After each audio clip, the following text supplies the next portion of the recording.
Hello everyone, Justin R. French, Social Networking San Diego. Just got out of the gym. Just quickly, I haven't done a video for a while, but I just want to quickly go over 4 ways to reverse job loss, in my opinion. And I know this has been the current talk about how to stop job loss, and the numbers are getting better. But here's kind of my insight on how to stop job loss. So the first thing is start teaching entrepreneurship in schools, okay? As we know, the key to stopping job loss is job creation, and innovation and entrepreneurs are the driving force of that. So we need to start teaching entrepreneurship in classes. I took an entrepreneurship class in high school through a business academy program, and that's what really sparked my interest, so at an early age. So I'd highly suggest that we need to start teaching entrepreneurship in schools, and typically the conventional method is students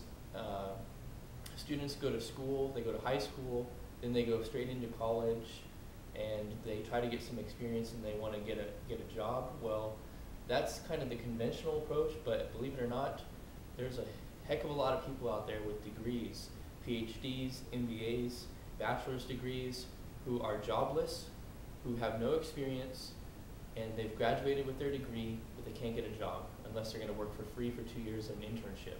That's reality. That is reality. I see it happening every day. I talk to these people. I know how it is. Okay. Number 2, stop hurting the middle class and small business. There's a lot of red tape. Okay, there's a lot of red tape. I'm not going to go into it, but the middle class and the small businesses are getting hurt the worst right now. The elite, they're doing fine. The poor, they're struggling.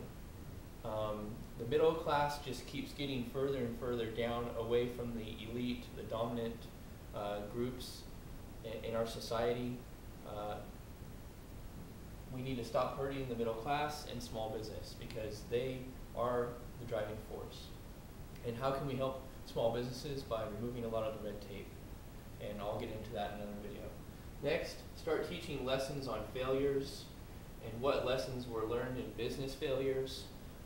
In college, we study a lot of case studies on successful companies. You know, what made them successful? Was it the leadership? Was it their competitive advantage, their strategy, etc.? That's key stuff.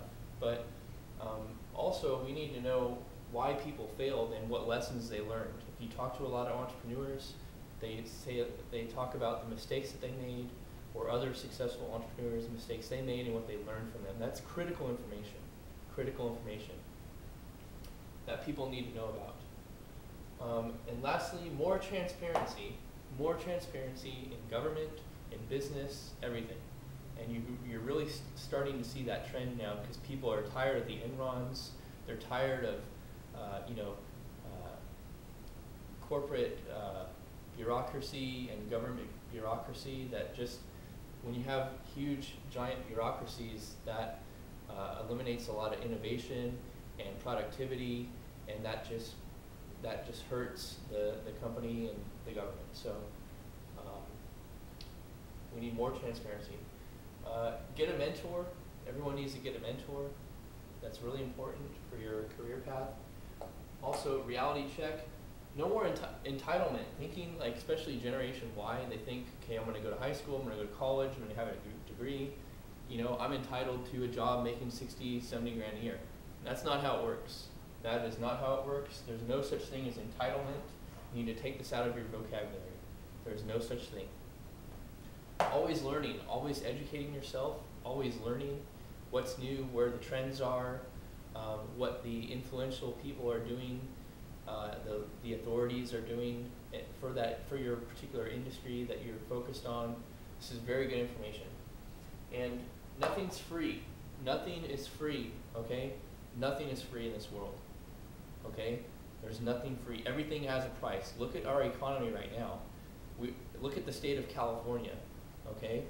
You can only do so much for free for people. You can only do so much before changes need to be made. And people need to be held accountable, and things have to be paid for. That's it. At the end of the day, there's nothing free. Okay? So these are the 4 ways to reverse job loss, I feel.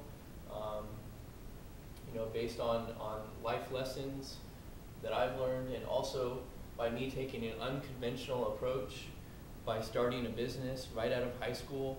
I started a business, and you know, 10 years later, here I am, and that was probably the most valuable thing I could do, on top of getting my degree and going to school and getting educated. So I hope you enjoyed these tips. I hope they're helpful. We'll see you guys next time. Thank you.